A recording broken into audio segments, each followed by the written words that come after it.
Welcome everyone, welcome to KP classes. जी हाँ दोस्तों, अब एक प्रॉब्लम बहुत है यार, ये सर बोर्ड्स के साथ साथ सीयूईटी को कैसे मैनेज करें। बेटा जी देखना, पहले कुछ बच्चे वैसे ही कंफ्यूज रहते हैं कि सर बोर्ड और सीयूईटी के सिलेबस में क्या कुछ डिफरेंस है क्या। देखिए, आपकी कंफ्यूजन का एक सॉल्यूशन है केपी क्लासेस। आप आए, हमसे बातचीत करें, हम आपको पूरी तरीके से गाइड करेंगे कि किस तरह से आप बोर्ड एग्जामिनेशन के साथ साथ सीयूईटी को भी टारगेट कर सकते हैं। और विश्वास मानिए दोस्तों, लास्ट ईयर भी हमने बहुत सारे स्टूडेंट्स को पढ़ाया और कहीं से भी ये हैक्टिक नहीं होने वाला है।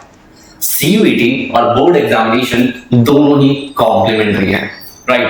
तो आप बस अपने ऊपर फोकस करें, आप बस कोशिश करें कि आपको एक अच्छा मेंटर मिले और जिसके थ्रू आप जो है वो सीयूईटी और बोर्ड एग्जामिनेशन दोनों की तैयारी कर सके। तो सर सबसे पहले आज इस सेशन में मैं आपको क्या बताने वाला हूं। सर मैं आपको इस सेशन में बताने वाला हूं बिजनेस स्टडीज का सिलेबस क्या होने वाला है। क्या सर जितना हम लोग क्लास 12 में पढ़ रहे हैं वो सब कुछ क्या बिजनेस स्टडीज में आने वाला है, या कि कुछ प्लस और माइनस भी है। तो हाँ, इस सेशन में मैं आपको पहले तो ये बताऊंगा, और हाँ चैप्टर नंबर 1 को क्या और कैसे पढ़ना चाहिए उस पे भी हम थोड़ी चर्चा करेंगे। चैप्टर नंबर 1 एटलीस्ट मैं आपको थोड़ा सा पढ़ा करके दूंगा इस सेशन में। तो चलिए स्टार्ट करते हैं दोस्तों, जिसमें मैं आपसे सबसे पहले बातचीत करने वाला हूं syllabus of business studies. Class 12 में जो बिजनेस स्टडीज आप पढ़ते हो उससे ये कैसे अलग हो सकता है सीयूईटी का सिलेबस, ये भी हम लोग देखने वाले हैं, राइट। सबसे पहले आपके पास यूनिट 1, और आप देख सकते हो यूनिट 1 में nature and significance of management है आपके पास टॉपिक, जिसमें आप मैनेजमेंट के कॉन्सेप्ट, ऑब्जेक्टिव, इंपॉर्टेंस देख रहे हो। इसके अलावा नेचर ऑफ मैनेजमेंट में आप management as science, art, profession, right. इसके अलावा आप देख रहे हो लेवल्स ऑफ मैनेजमेंट, जिसमें आप टॉप, मिडिल और सुपरवाइजरी लेवल ऑफ मैनेजमेंट को देखोगे। मैनेजमेंट फंक्शंस, जिसमें आप planning, organising, staffing, directing, controlling पढ़ते हो, और coordination, that is nature and importance of coordination, वो हम देखेंगे। मतलब ऑलमोस्ट क्लास 12 में जितने हम लोग जितने चैप्टर नंबर 1 पढ़ने वाले हैं ना, वो सेम एज इट इज है बेटा हमारे पास सीयूईटी में भी। बट सर इसमें थोड़ा सा ट्विस्ट क्या है, क्लास 12 में हमारे पास MCQs and descriptive type questions है, लेकिन बच्चों सीयूईटी में प्योरली हमें एमसीक्यूज के ऊपर फोकस करते हैं, करेक्ट है? Yes sir. और इसीलिए मैं आपको बता दूं कि सर यहां पर आपके पास एक मेंटर, एक गाइड की जरूरत होती है, जहां पर हम लोग हर एक पॉइंट पर डिस्कस करते हैं कि यहां से क्या एमसीक्यू हो सकता है और कहां से कौन सा क्वेश्चन फुल फ्लेज क्वेश्चन बनता है, राइट। चलिए उसके बाद यूनिट 2 की बात करें तो यूनिट 2 में आप देखते हो प्रिंसिपल्स ऑफ मैनेजमेंट, जिसमें आप देखोगे प्रिंसिपल्स ऑफ मैनेजमेंट के meaning, nature and significance, Fayol के प्रिंसिपल और टेलर के प्रिंसिपल। अब यहां पर देखना बेटा, आपकी बुक में जितने टॉपिक्स गिवन है ना, वो सारे टॉपिक्स नहीं है, यहाँ केवल 3 टॉपिक्स आपको पढ़ना है सीयूईटी के लिए, राइट। यस, बिजनेस एनवायरनमेंट आप देखते हो बेटा यूनिट नंबर 3 के अंदर, और बिजनेस एनवायरनमेंट में क्या क्या पढ़ते हो, बहुत ही बढ़िया चैप्टर है सर।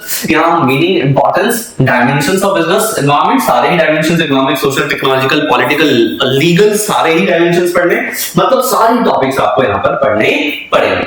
प्लानिंग, दैट इज उसका मीनिंग, फीचर, इंपॉर्टेंस, लिमिटेशन, सब कुछ पढ़ना है यहाँ पे। Objective, strategy, policy, procedure, method, rule, budget, programme, सब कुछ आपको पढ़ना पड़ेगा।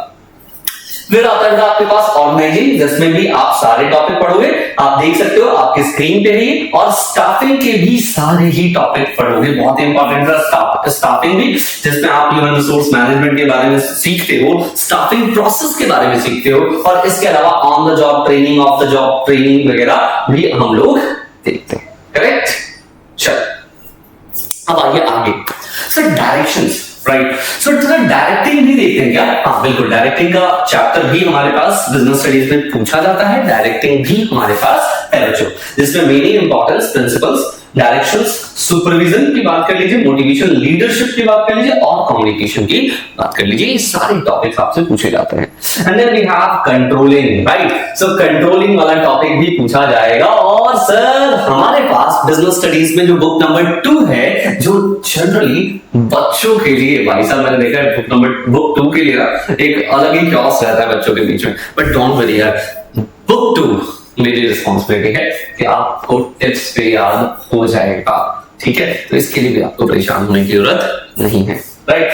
आइए, सो बिजनेस फाइनेंस की बात करें तो बिजनेस फाइनेंस पूरा टॉपिक है आपके पास। मार्केट, यस, फाइनेंशियल मार्केट्स पूरा है। बहुत ही बढ़िया टॉपिक है भाई साहब, मतलब पूछो मत। स्टॉक मार्केट आज के टाइम पे ना, वैसे भी स्टॉक मार्केट में लोग वैसे हर बंदा आज चाह रहा है कि स्टॉक मार्केट से कुछ कमा ले, राइट। नए नए इन्वेस्टर स्टॉक मार्केट के अंदर ऐड हो रहे हैं। इसमें बेसिक नॉलेज तो कम से कम स्टॉक मार्केट की आपके पास होनी चाहिए, राइट। सो ये सब कुछ आपको बेटा ये बुक दे देती है, राइट। उसके बाद आप देखेंगे मार्केटिंग का एक टॉपिक है बहुत ही बढ़िया सा, और consumer protection, yes, consumer protection act जो हमारे पास नया एक्ट है 2019 का, उसके कुछ ग्लिम्स आपको शेयर किए हुए हैं, ठीक है। चलिए, and the last topic is entrepreneurship development. जो लास्ट टॉपिक है आपके पास दैट इज एंटरप्रेन्योरशिप डेवलपमेंट, ठीक। तो ये हमारे पास पूरा सिलेबस रहने वाला है। अपार्ट फ्रॉम द सिलेबस के अलावा सर हम क्लास में चीजों को कैसे पढ़ने वाले हैं, तो चलिए मैं आपको थोड़ा सा इसके रिगार्ड में बता दूं कि सिलेबस को आप पढ़ने वाले कैसे हैं, ठीक। देखिए,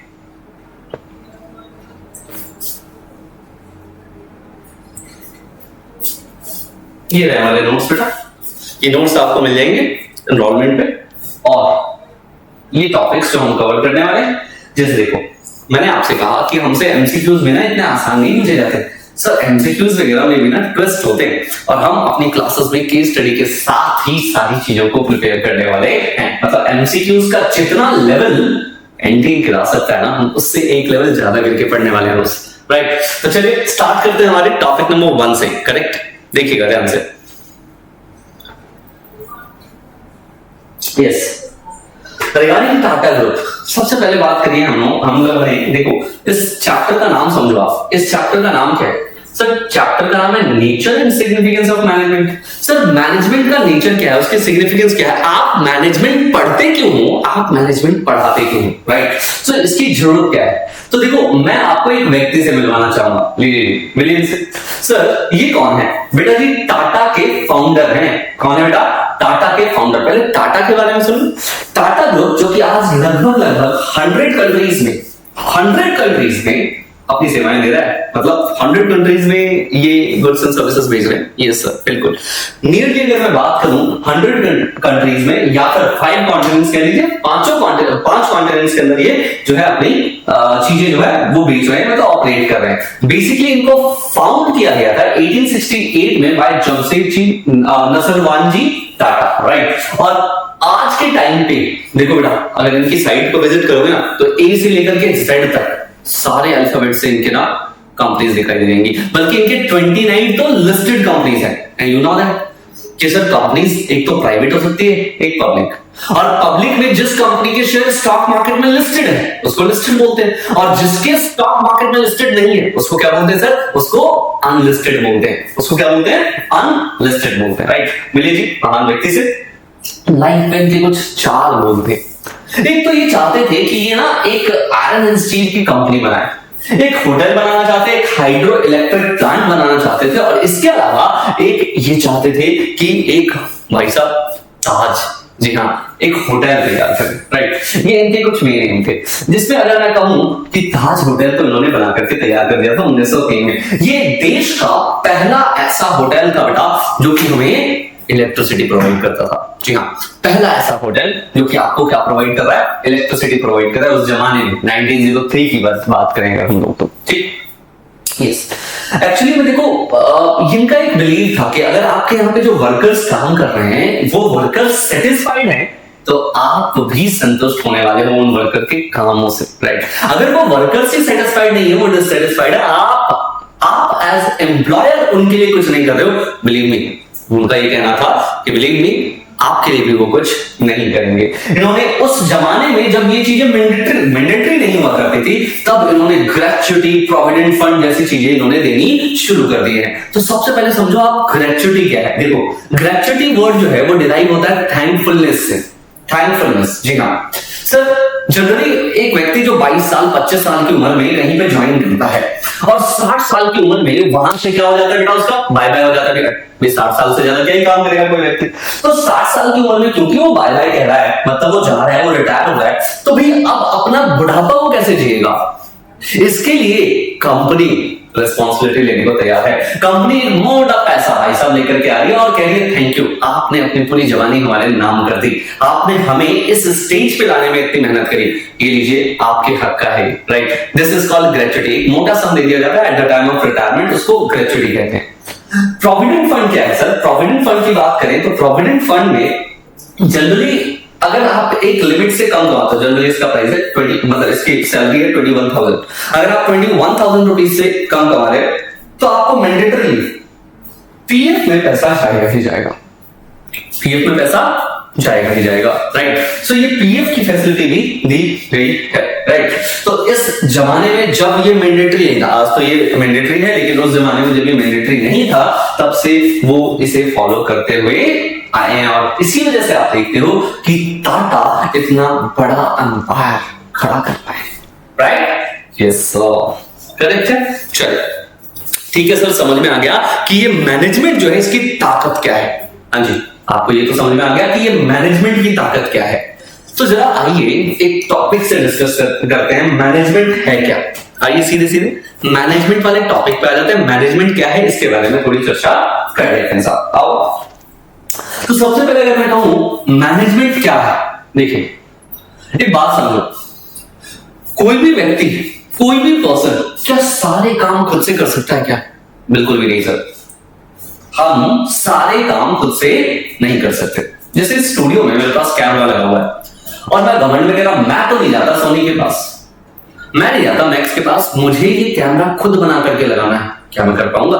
नहीं। भाई मेरा काम टीचिंग का है, क्या मैं ये लैपटॉप बना सकता हूं? क्या मैं एसी बना सकता हूं? नहीं साहब, मुझे दूसरे लोगों पे डिपेंडेंट होना ही पड़ेगा।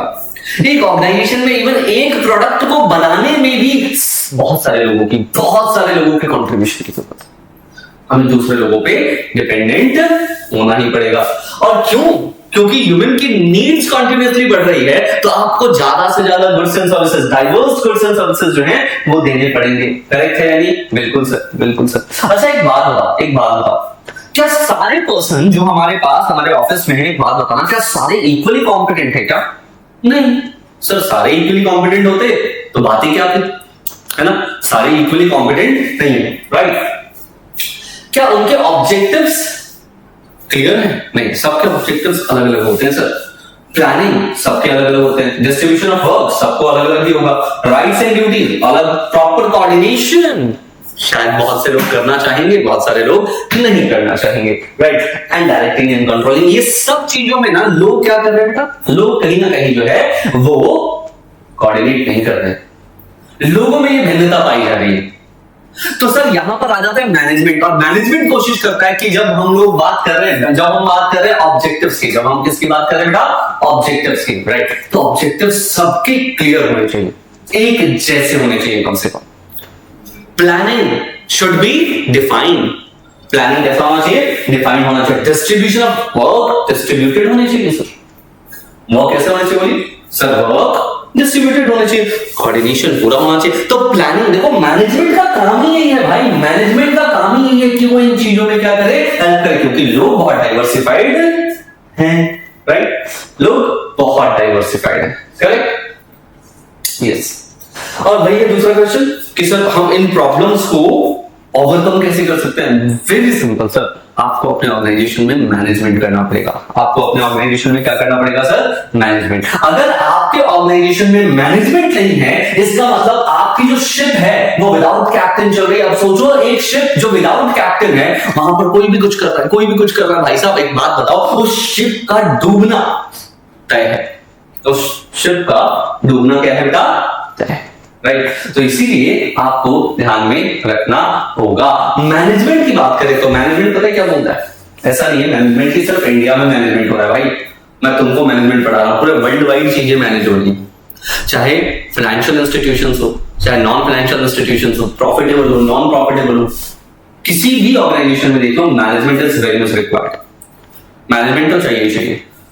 हम मैनेजमेंट की बात करें तो कहता भी मैनेजमेंट इज यूनिवर्सल कॉन्सेप्ट, है ना? Universal concept. और उधर नवाज भाई क्या बोल रहे हैं? कभी कभी तो लगता है कि आपको जिस भगवान है, मतलब इंडिया, पाकिस्तान, चाइना, कहीं चले जाओ, पाकिस्तान को हटा देना भैया, मुझे लगता है वो मैनेज करते हैं, लेकिन इसके अलावा कहीं चले जाओ भाई साहब, हर जगह पे आपको क्या दिखाई देगी? हर जगह पे आपको मैनेजमेंट दिखाई देगी।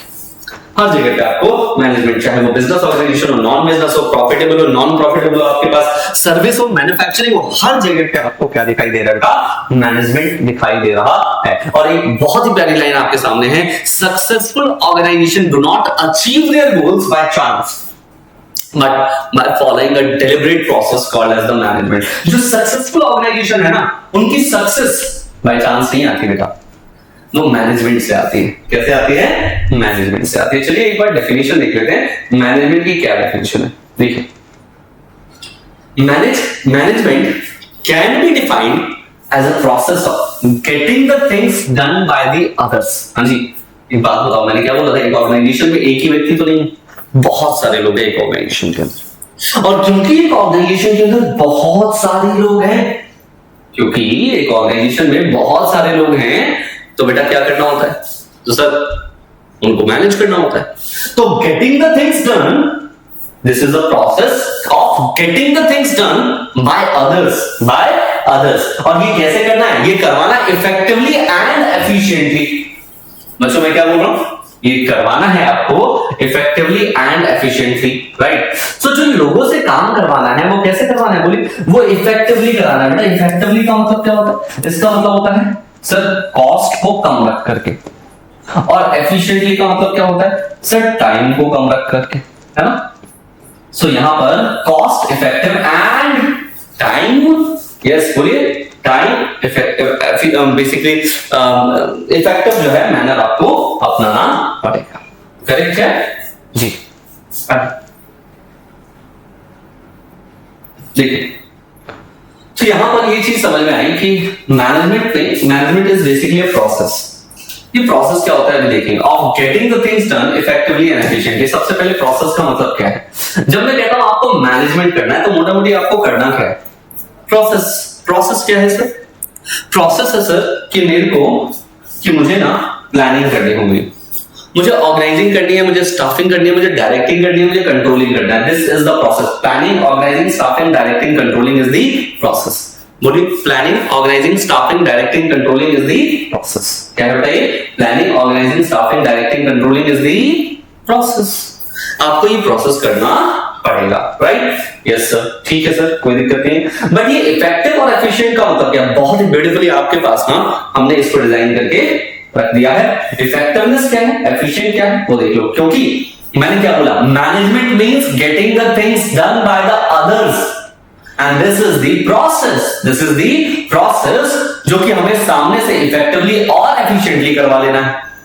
इफेक्टिवली और एफिशिएंटली करवा लेना है, राइट। तो यहां देख लो, जैसे मान लो कि 2023 की बात कर लें, तो कंपनी को एक टारगेट दिया गया कि आपको प्रोडक्शन करना है 5000 यूनिट का एक साल में। अब कंपनी के मैनेजर लगे रहे डबल शिफ्ट में काम करते रहे, लेकिन ड्यू टू कि सर यहां पर आपके पास जो है, कह लीजिए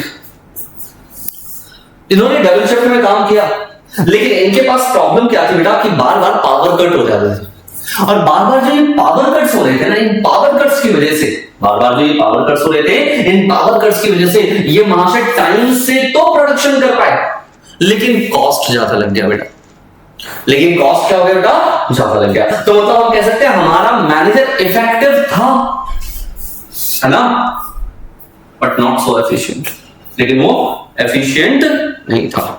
वो टाइम के बारे में तो सोच लिया उसने, लेकिन कॉस्ट के बारे में नहीं सोचा उसने। करेक्ट है?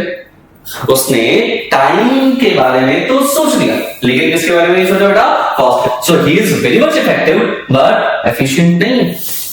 लेकिन वो क्या नहीं है बेटा? एफिशिएंट नहीं है, राइट जी। देखिए, this is effectiveness and efficiency. मैं इसके ना सीधे आपको डिफरेंस बिटवीन पे ले जाता हूं, बड़ा आसान है। देख लीजिए, जब हम कहते हैं effectiveness, it refers to completing the job on time.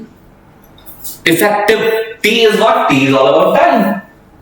Sir हमें टाइम पे फोकस करना है, और C is what? All about cost. हमें कॉस्ट पे फोकस करना है। लेकिन तुम बताओ कि एक मैनेजर तुम्हारी ऑर्गेनाइजेशन में हो तो कैसा होना चाहिए?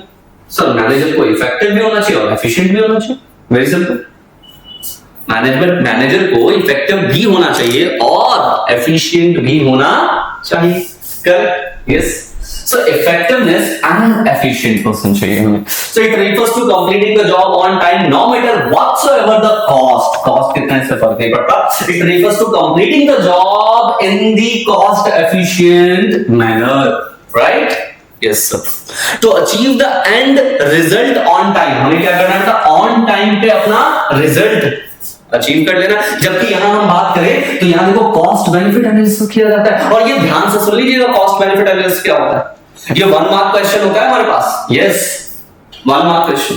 सर कॉस्ट बेनिफिट एनालिसिस इसका मतलब क्या है? Having the same output while using the lesser input. समझ रहे हो? अगर मैं आउटपुट को सेम रखूं और इनपुट को कम कर दूं, बताओ मेरा कॉस्ट कम लगेगा या नहीं लगेगा? बिल्कुल. दूसरा, हैविंग मोर आउटपुट, आउटपुट को बढ़ा दूं और इनपुट को सेम रखूं, बोलो दोनों ही क्या है आपका? Cost efficient manner. इसमें दोनों ही क्या है आपका? Cost efficient manner.